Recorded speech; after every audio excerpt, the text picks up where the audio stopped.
Olá, internauta, você que nos acompanha aqui pela TV 61. Estamos começando mais um programa O Direito Achado na Rua, e hoje eu tenho a grata satisfação de receber aqui a professora Natália Dino. Ela é mestre em Direito, Estado e Constituição pela Universidade de Brasília, a nossa querida UNB, pesquisadora do grupo de pesquisa em direitos étnicos da Universidade de Brasília, também, Moitará, e membro do coletivo de Direito Achado na Rua, né, o nosso Direito Achado na Rua. Analista judiciária do Conselho Nacional de Justiça, assessorou a Comissão Nacional de Política Indigenista, o Grupo de Trabalho Interministerial de Regulamentação da Convenção 169 da OIT, a Organização Internacional do Trabalho, e o Grupo de Trabalho de Direitos Indígenas do CNJ. A Natália, a sua dissertação de mestrado foi sobre um tema muito interessante, né? O título já é muito lindo, o título da sua dissertação: Segurar o céu, a terra e os direitos, o que falta para uma política de segurança pública para e com os povos indígenas. Nós vamos falar justamente sobre esse tema da sua dissertação de mestrado. Mas antes disso, Natália, como vai você? Tudo bem? Tudo jóia, João. É um prazer muito grande estar aqui com vocês hoje. Eu queria agradecer mais uma vez pelo convite, te agradecer por essa oportunidade, agradecer também ao professor José Geraldo por ter me feito esse convite para participar com vocês aqui desse programa. Prazer é nosso, Natália, honra recebê-la aqui. Como a gente sempre faz com os nossos entrevistados, a gente inicia perguntando como foi essa sua inserção, né? Como você chegou ao grupo de estudos O Direito Achado na Rua. João, o Lira Filho foi o primeiro autor de direito que eu tive contato desde antes de entrar na graduação. Bacana. Logo quando eu passei no vestibular para a Universidade de Brasília, eu ganhei do meu pai uma série de livros para começar a me familiarizar com o tema, com os estudos, e um dos livros era justamente O que é Direito, do Lira Filho.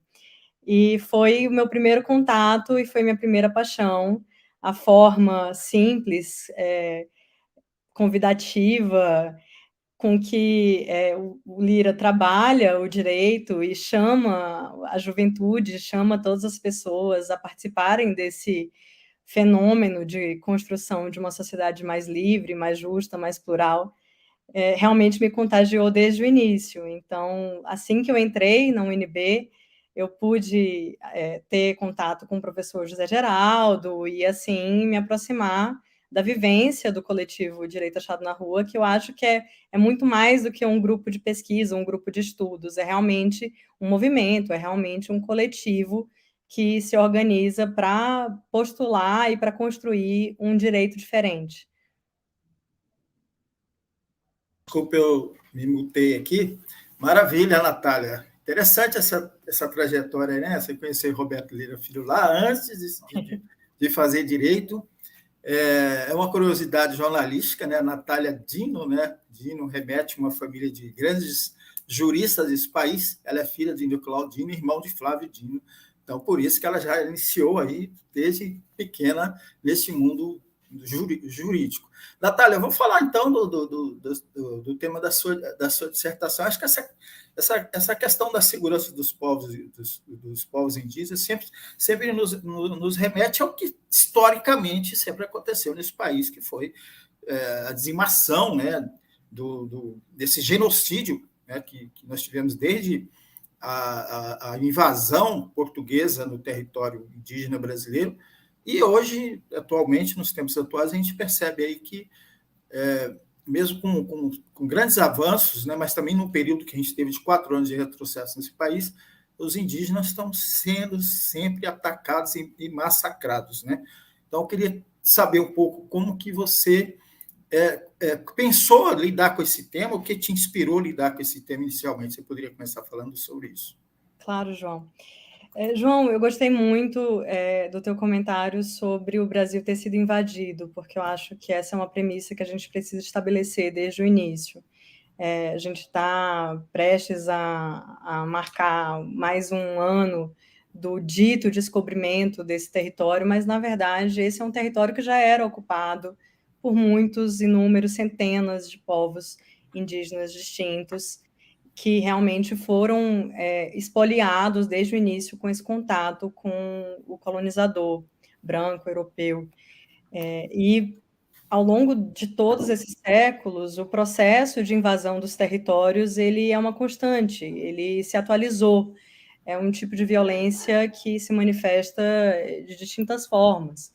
Se manifesta muito por omissão do Estado brasileiro ao longo de todo esse período, mas também se manifesta por ações diretas do Estado brasileiro, quando, por exemplo, incentiva grandes projetos de infraestrutura nos territórios tradicionais, sem considerar a autonomia sociocultural dos povos indígenas para reger e controlar seus próprios territórios. Meu acompanhamento desse tema, ele se iniciou lá em 2012, quando eu trabalhei no Ministério da Justiça. Foi uma oportunidade em que eu pude acompanhar a Comissão Nacional de Política Indigenista, que já desde aquela época se debruçava com muita preocupação quanto à vulnerabilização dos territórios indígenas e das vidas das comunidades indígenas também, por conta de ação de madeireiros, do narcotráfico, da grilagem, do minério ilegal em terras indígenas. Então, é um tema que, na verdade, tem ganhado noticiário nos últimos tempos, mas é um tema muito antigo, que foi invisibilizado por muito tempo, e que não há estudos suficientes dentro do campo do direito, do campo da segurança pública, do campo da criminologia, que ajudem a fornecer respostas, subsídios para a formulação de políticas públicas tendentes a uma maior segurança territorial das terras indígenas e dos espaços do entorno também das terras indígenas. Então, na minha pesquisa, eu tento lançar luz sobre esse tema, sobre essa problemática, identificar quais são as lacunas, como que a política pública brasileira de segurança pública vem se estruturando, ou não se estruturando, para atender as demandas dos povos indígenas por segurança, e trazer algumas sugestões de caminhos, de propostas que poderiam ser exploradas num sentido de um diálogo intercultural, de uma construção democrática, de uma política diferente. Exatamente. Eu acho que quando você acaba sendo um alerta mesmo, né, pelo menos no meu entendimento, que a segurança dos territórios indígenas, que implica na segurança física desses povos, mas também a proteção à sua cultura, né, todo o seu processo que tem ali de lidar com seus territórios, né? E esse ponto aí que você faz, deixa eu pegar só aqui o texto, porque realmente achei muito lindo esse título, quando você fala aqui, ó, né, o que falta para uma política de segurança pública para e com os povos indígenas, porque esse para e com implica em dialogar, né? Dialogar com esses povos para saber o que é segurança para eles, inclusive, né? Então é isso. Mas antes de você responder, eu quero ler aqui alguns comentários. Já tem uma audiência muito boa aqui para você, viu? Então nós temos aqui a Maíra Pacararu, é isso a pronúncia, né? Boa tarde a todas, a todos, todas e todes. E tem aqui um comentário muito especial do professor José Geraldo Souza Júnior, saudações Natália a Natália João Negrão, por pautar o tema. Importante incluir na salvaguarda dos direitos indígenas, sobretudo com ameaças constantes, a Convenção 169, que vamos falar sobre ela, muito bem lembrado aqui pelo professor, seu principal instrumento de proteção. Aí ele acrescenta que João, veja quem nos visita. Ele se referiu a Maíra, né? Muito bom. Agora, a representante indígena na comissão de anistia. Bacana. É um tema que, aliás, eu acho que a gente pode aprofundar aqui, é a segurança indígena no período da ditadura militar, que muitos indígenas foram mortos, foram torturados, foram presos e tiveram seus territórios invadidos aí pelos projetos e ali do Brasil grande que a ditadura pregava. Enfim, a gente pode avançar um pouco sobre isso aí. Mas vamos lá falar dessa para e com os povos indígenas. Acho que esse é um grande ponto aí que você traz na sua dissertação. João, como tu bem mencionaste, segurança é um conceito polissêmico. O que cada pessoa atribui a sentir-se seguro, a proteção dos seus valores mais intrínsecos, mais valiosos, varia. Varia de pessoa para pessoa, varia de povo para povo, varia de cultura para cultura. Então, é inviável a gente construir uma política de segurança pública direcionada à proteção adequada dos povos indígenas sem incluí-los nesse debate, sem aferir quais são as suas perspectivas sobre segurança, quais são os seus bens jurídicos mais valiosos que merecem uma proteção diferenciada do Estado, inclusive, por exemplo, por meio do direito penal, com condutas que seriam condutas criminalizáveis, né? A invisibilidade dos indígenas na participação política brasileira, ela precisa ser superada. E ela precisa ser superada em todas as dimensões do Estado, em todas as suas esferas, em todos os seus espaços, inclusive na academia.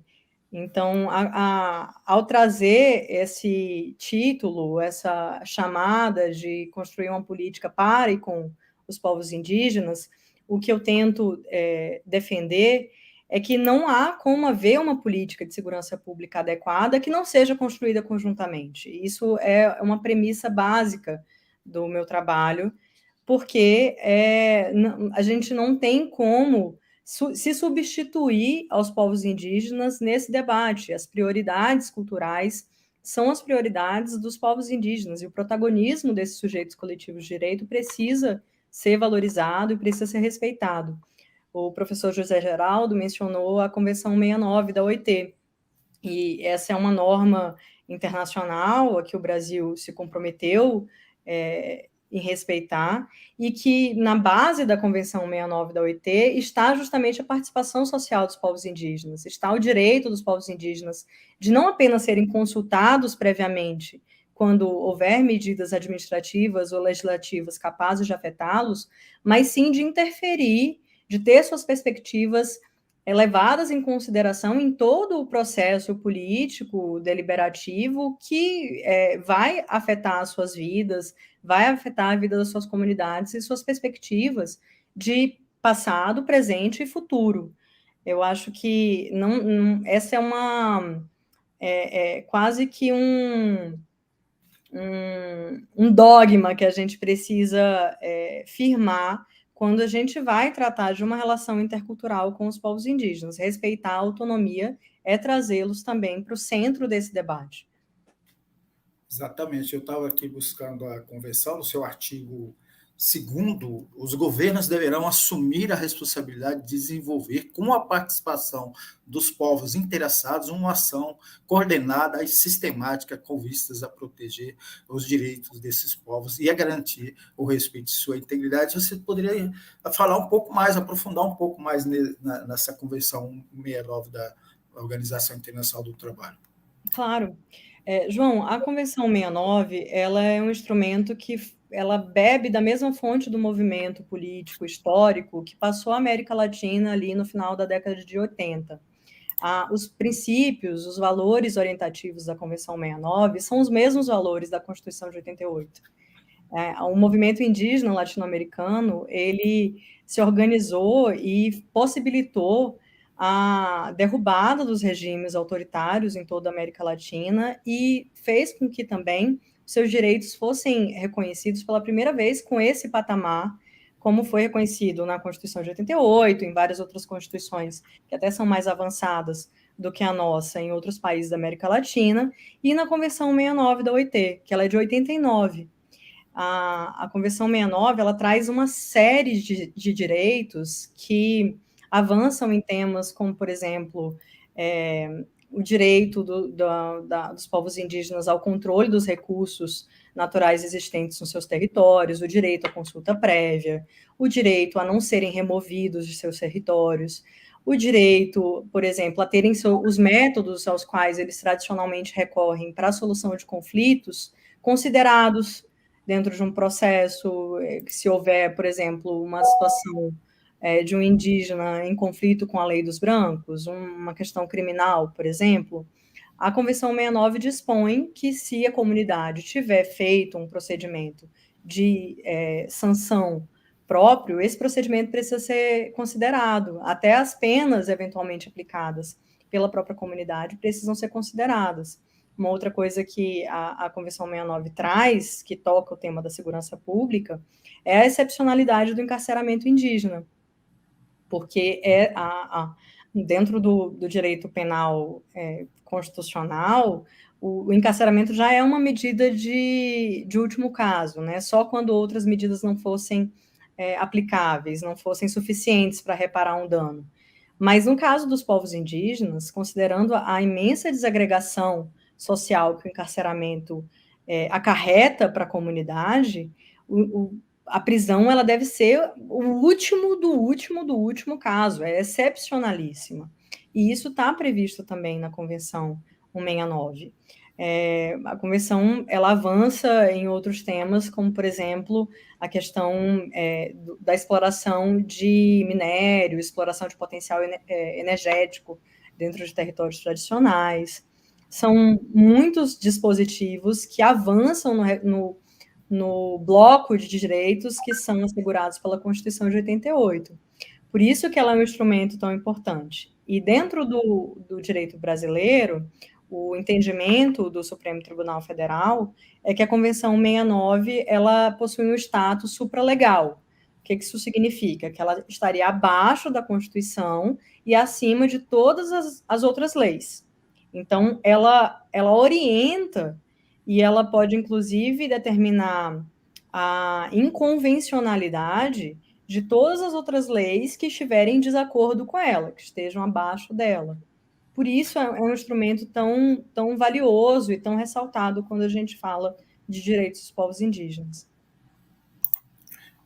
Natália, eu acho que assim, o grande problema que a gente está enfrentando é justamente esse do não respeito aos seus territórios. Aí você fala de se criar políticas públicas. Né?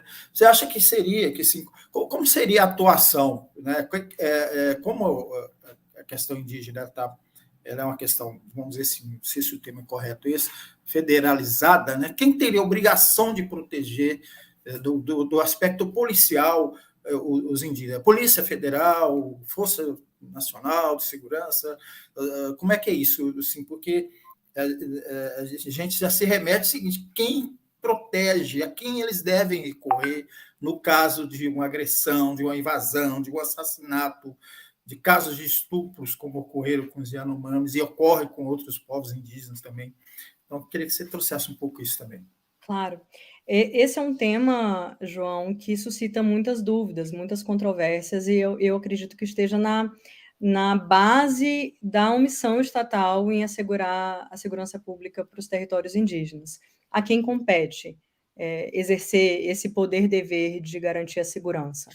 A Constituição de 88, no artigo 144, ela adotou um modelo federativo de competências no campo da segurança pública. Ela repartiu essas competências entre União, estados, principalmente, aos municípios coube um papel bem mais reservado, só de instituição de guardas municipais para questões estritamente municipais. E dentro desse modelo, as polícias federais elas não têm atribuição de policiamento ostensivo. Elas são polícias responsáveis eminentemente por apuração de infrações penais. As polícias que fazem policiamento ostensivo e garantia da ordem pública são as polícias estaduais, as polícias militares.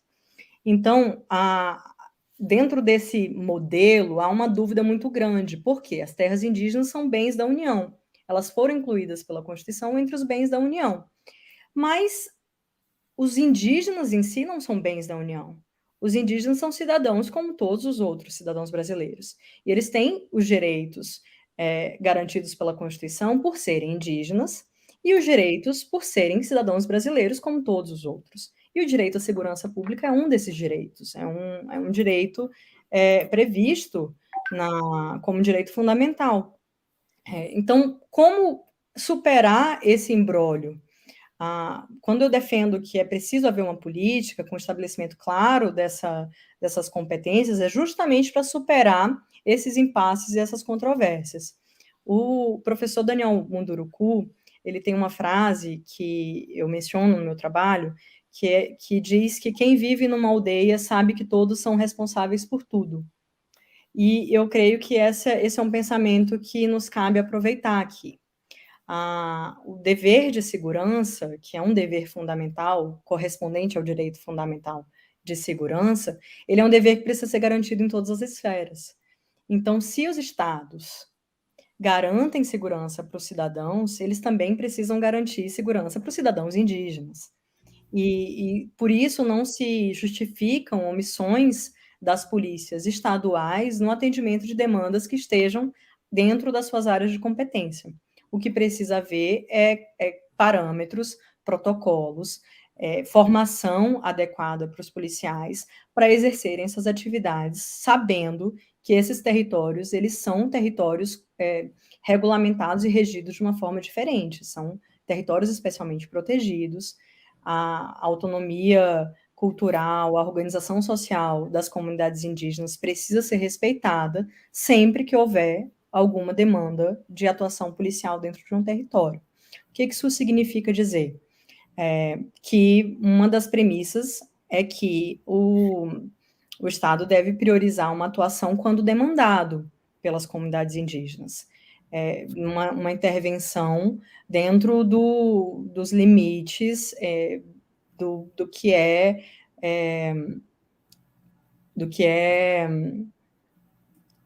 suficiente, sem utilizar a força de forma desproporcional, priorizando métodos de solução de conflitos que primem por um diálogo intercultural com as comunidades também, tendo toda essa preocupação, cientes de que ali a gente está falando de um território, um verdadeiro território de um outro povo.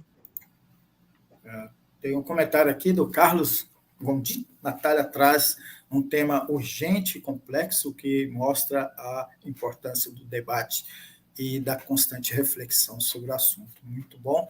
Natália, eu fiz muita reportagem sobre a questão indígena, já viajei por vários lugares, sobretudo Mato Grosso, onde eu morei por 19 anos, e eu lembro que eu fiz uma série de reportagens sobre indígenas vivendo nas cidades, os indígenas, que se eu não me engano o termo é não aldeiados, né?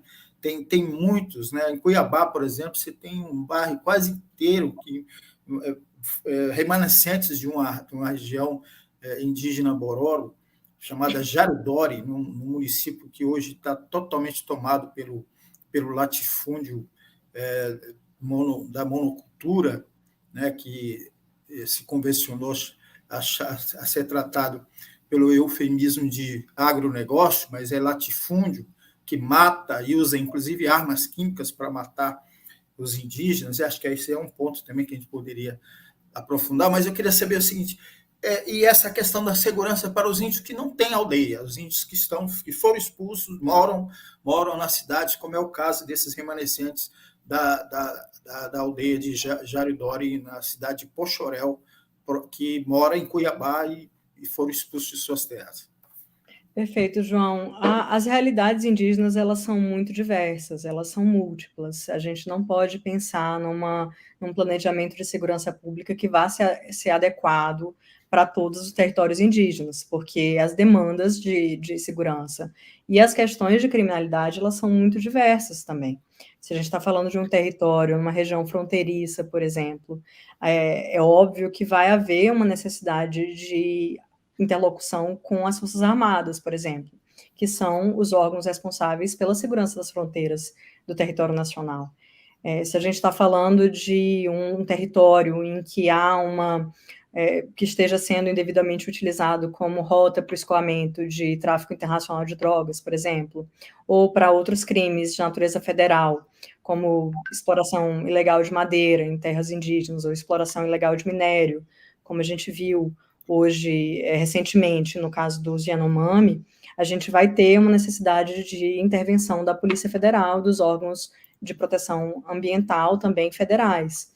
Se a gente está falando de aldeias ou comunidades, ou mesmo indígenas em área urbana, as demandas são muito distintas também, e aí há uma necessidade de uma atuação mais próxima, talvez, das polícias civis e militares estaduais. Por isso, é preciso compreender essa complexidade em torno do tema e entender que não existe uma única questão indígena no Brasil. Se a gente tem 305 povos indígenas hoje de conhecimento no território brasileiro, a gente precisa estar aberto para compreender e respeitar e planejar as políticas públicas de forma adequada a todas essas realidades. Então, algo que a gente pode mencionar como uma demanda de segurança pública relacionada a indígenas em área urbana é a questão dos indígenas em conflito com a lei. A gente sabe pelos dados de que as pessoas indígenas que hoje estão presas, em sua grande maioria, são oriundas de área urbana, são indígenas não aldeados.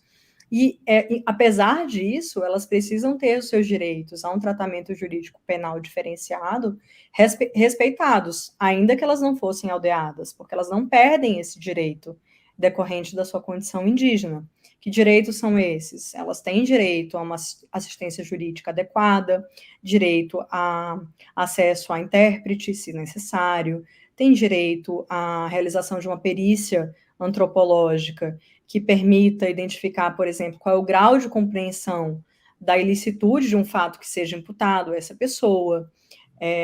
Elas têm direito à questão da excepcionalidade do encarceramento indígena, ele não é afastado só pelo fato da pessoa estar em área urbana. E outros temas, eles surgem também como temas de atenção para a formulação de políticas públicas, como, por exemplo, violência doméstica, aumento de consumo de álcool, que é uma epidemia também dentro de comunidades, produzida também pela falta de políticas públicas transversais, pela falta de alternativas de trabalho e renda, pela falta de políticas para a juventude. E o aumento do álcool, ele repercute, por exemplo, em índices de violência doméstica. Então, são questões que estão interrelacionadas e todas elas merecem a devida consideração. Eu acho que o primeiro passo para que elas sejam consideradas é a gente tirá-las da invisibilidade, tirar a questão indígena da invisibilidade, porque até hoje ela foi desconsiderada na formulação da política de segurança pública. Muito bom, Natália, a gente está com muito comentário aqui, inclusive tem uma pergunta aqui interessante do professor José Geraldo, que eu trazer aqui.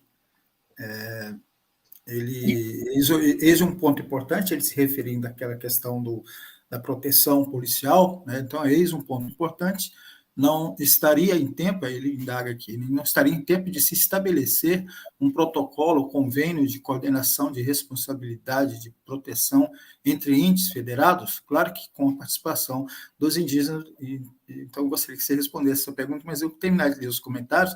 Patrícia Frazão também traz aqui o comentário do professor José Geraldo, Patrícia Frazão nos dando, Débora Patrícia Frazão nos dando boa tarde, a Maíra volta aqui, né? Boa pergunta e ótima resposta. É preciso pensar nas várias realidades dos povos indígenas, nem todos estão em terras indígenas, mas mesmo assim precisamos ter todos os nossos direitos preservados. Muito bom.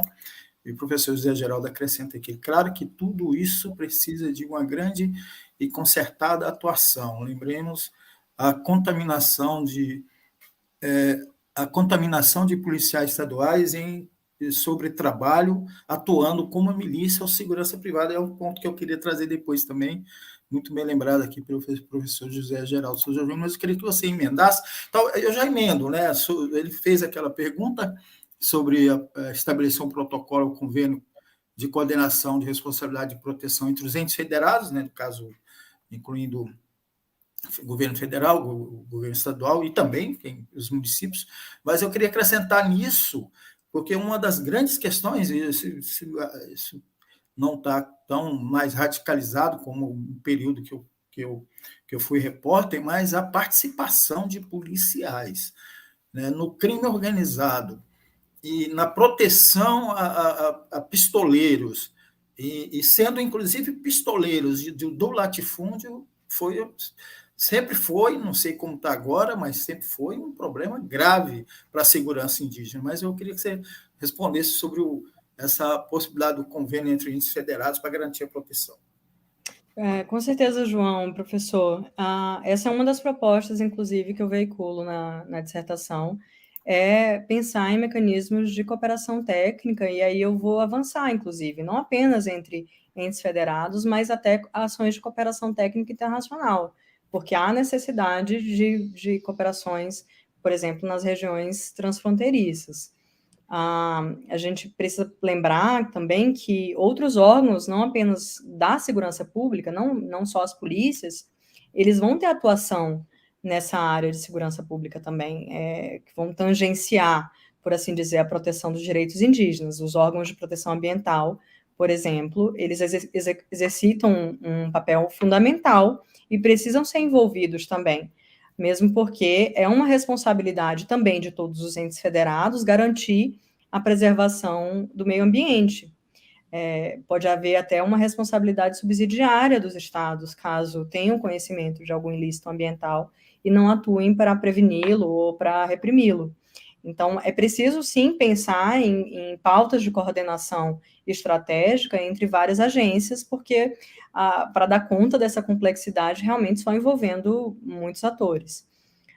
Quanto à questão da violência policial, João, esse é um tema muito sensível, porque a gente sabe os impactos que o racismo estrutural produz nas instituições brasileiras, e a polícia não está a salvo disso, né? Há um histórico de organização institucional brasileira que favorece um pacto narcísico da branquitude, como a Cida Bento alude, que faz com que os corpos negros, os corpos indígenas também, sejam vistos como os inimigos a serem combatidos e não como aqueles a serem protegidos. Então, é preciso, sim, questionar e superar e rechaçar esse tipo de mentalidade que vai demandar uma formação de uma outra cultura policial, uma outra cultura jurídica, uma outra cultura social na sociedade brasileira que se oriente num sentido antirracista. E aqui eu queria só frisar que o racismo também vitimiza pessoas indígenas. Na verdade, talvez sejam até mais invisibilizadas nessas discussões. Tu mencionaste, por exemplo, as violências sofridas na ditadura militar, né? O autoritarismo das instituições policiais, ele é uma corrente na história brasileira, e algo que, mesmo com a superação do regime ditatorial e com a afirmação de um pacto democrático, não foi totalmente superado. Então, a gente realmente precisa investir na superação desse modelo, na defesa de outros tipos de ideais, outros tipos de mentalidade, que vão requerer também uma diversificação da composição dessas polícias, porque a cabeça pensa onde os pés pisam. Então, é preciso que a gente traga outras visões, outras perspectivas de mundo para também comporem os quadros das polícias brasileiras. Isso também vai mudar a forma de atuação das polícias brasileiras. E a representatividade de indígenas nos corpos policiais, ela é mínima, é muito pequena. Os dados que eu trouxe na minha dissertação demonstram isso. Se a gente for falar de mulheres indígenas nos efetivos dos órgãos de segurança pública, ela é ainda menor. Isso tudo obviamente, vai interferir na forma de atuação. Muito bom.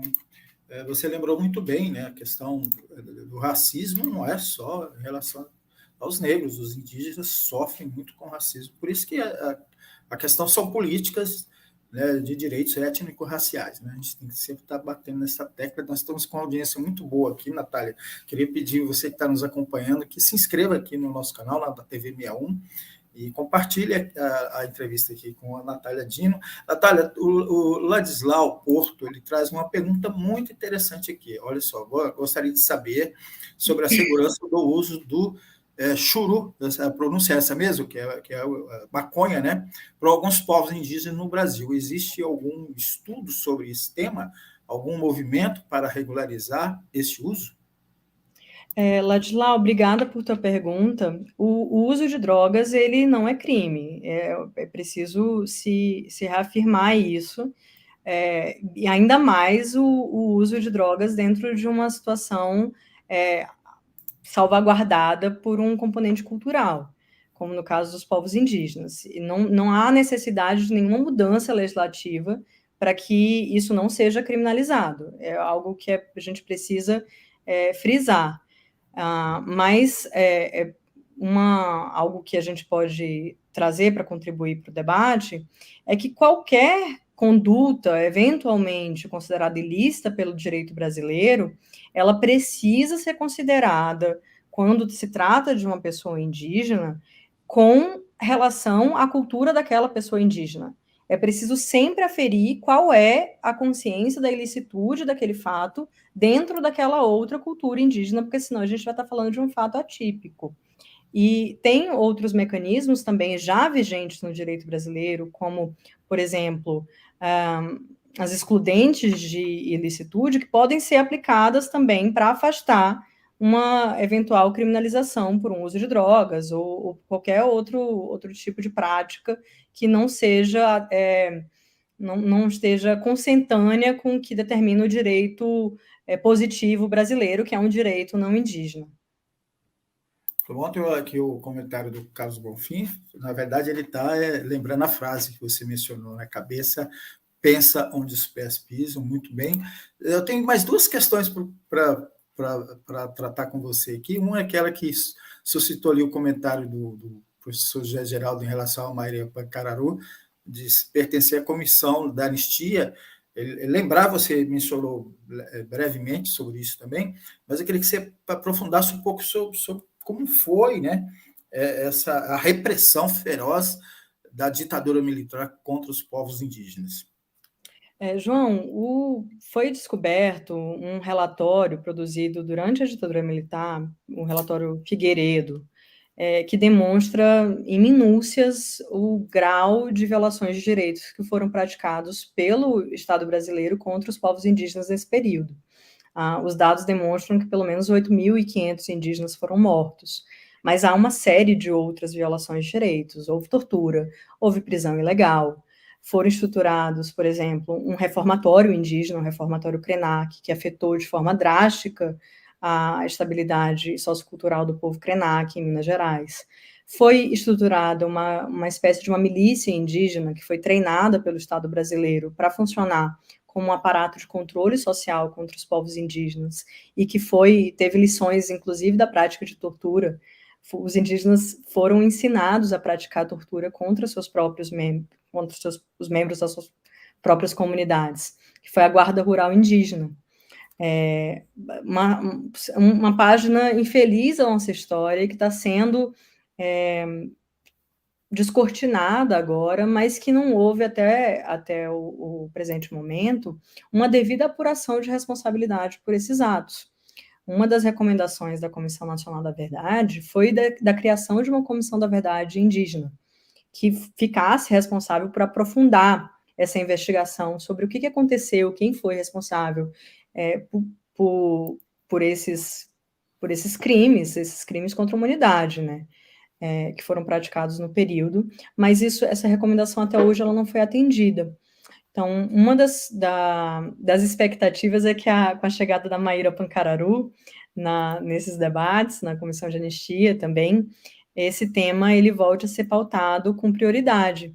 A Maíra é uma grande amiga e é pesquisadora da Universidade de Brasília também, na temática de justiça de transição, com esse foco de como o direito à memória e à reparação precisa ser reconhecido aos povos indígenas do Brasil também. E agora ela está compondo a Comissão de Anistia, a primeira indígena a integrar esse órgão, e vai poder contribuir também para esse debate, para que a gente avance, pelo menos no sentido de visibilizar as violações que ocorreram. Mas o que se espera é que, na verdade, se efetive uma justiça de transição, para que não se esqueça e para que nunca mais aconteça. Desculpa, eu estava procurando aqui justamente o relatório, achei aqui, depois eu vou aprofundar. Então, essas atrocidades aí que você menciona, esse sanatório, assim, já me remeteu a um campo de concentração, né? Porque certamente para os prisioneiros indígenas que foram para esse espaço, era isso? É isso mesmo?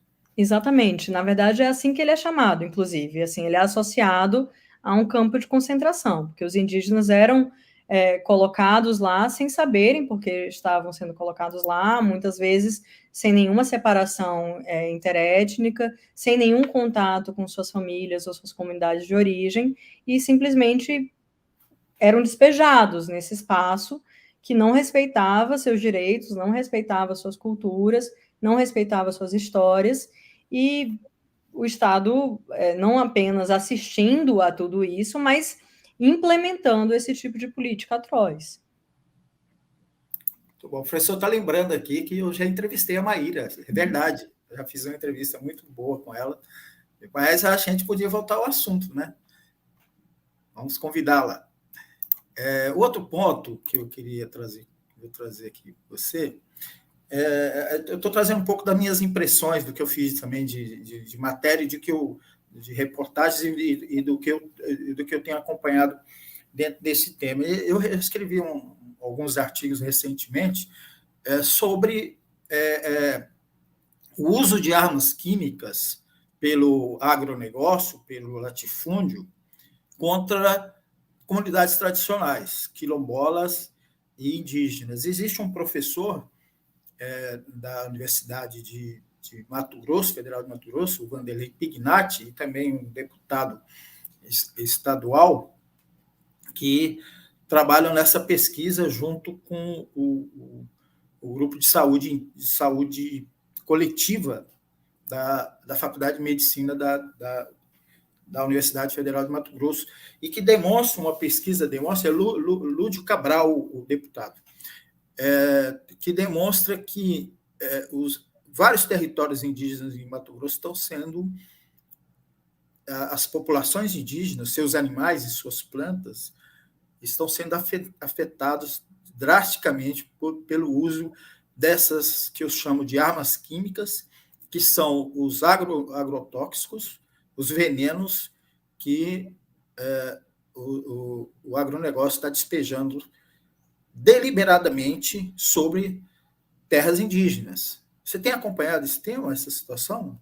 Sim, esse é um problema muito grave, né, que afeta muito seriamente o equilíbrio ambiental dos territórios, o equilíbrio ecológico, compromete a qualidade da água, compromete a qualidade do solo e vai repercutir em problemas de saúde muito graves, né? É um problema que precisa realmente ser enfrentado com a seriedade que ele demanda. Muito bom. Maíra Dino, desculpa, Natália Dino, eu quero agradecer demais, né, porque eu estava aqui lembrando a Maíra aqui, da nossa próxima entrevista. Vou convidar o professor José Geraldo. Maíra, quero você de volta aqui no nosso programa.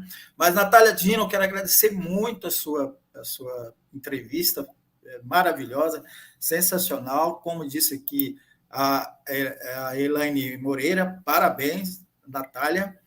E eu quero deixar aí para as suas considerações finais. Obrigada, João. Obrigada, professora Elaine. João, eu creio que o primeiro passo é lançar luz sobre esse problema. A gente tem debatido muito a vulnerabilização dos territórios das vidas indígenas e a gente precisa realmente dar o passo seguinte, que é começar a pensar em soluções, em caminhos possíveis para haver uma segurança mais efetiva para os territórios e para as comunidades indígenas. Quando eu proponho segurar o céu, a terra e os direitos, em lembrança à luta e o ensinamento ancestral do povo Yanomami, que nos alerta de que o céu vai desabar sobre todos nós, e não apenas sobre os indígenas, caso a gente falhe na tarefa de proteger o meio ambiente e proteger o bem viver, a vida de todos aqueles que habitam aqui, esse mundo, não apenas os humanos. E segurar a terra dos indígenas é algo também muito crucial, porque esses espaços territoriais, eles são também onde o meio ambiente está mais protegido hoje, devido ao modo de vida tradicional indígena, que ele é pautado por uma forma de convívio com a natureza não exploratória, não capitalista, não predatória, de verdadeiro equilíbrio e comunhão. Então, segurar o céu, segurar a terra e segurar todo o conjunto de direitos dos povos indígenas é algo que é fundamental para as condições de futuro, não apenas desses povos, não apenas de todos nós, humanidade, mas de todos os seres desse mundo. Então, esse é o apelo que eu faço para que a gente se junte nesse esforço de segurar esse céu e pensar em outras formas de viver em uma comunhão mais adequada com o resto dos seres maravilhosos que habitam esse mundo. Muito bom. Essa observação sua do respeito aos territórios, né? Eu queria voltar um pouquinho, né? Está encerrando, mas me suscitou isso, Natália, porque a gente não pode esquecer, né? A história de você não pode esquecer que nós tivemos 4 anos de um governo fascista que permitiu que as atrocidades contra os povos indígenas retornassem da forma como retornou, né? E acho que o primeiro ponto é esse, é um pacto pela garantia da integridade dos territórios indígenas, da demarcação, de quem foi expulso voltar para suas terras, e para garantir isso que você mencionou, né? Garantir o futuro nosso, né?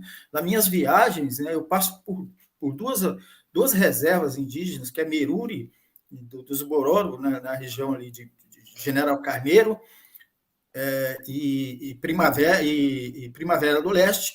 Chegando em Primavera do Leste também tem uma reserva que é Chavante, né, que é Sangradouro, e você percebe a mudança do clima quando você transita ali. Que, aliás, na minha concepção, é uma ilegalidade você ter uma rodovia dentro de 2 reservas indígenas, mas, enfim, está lá.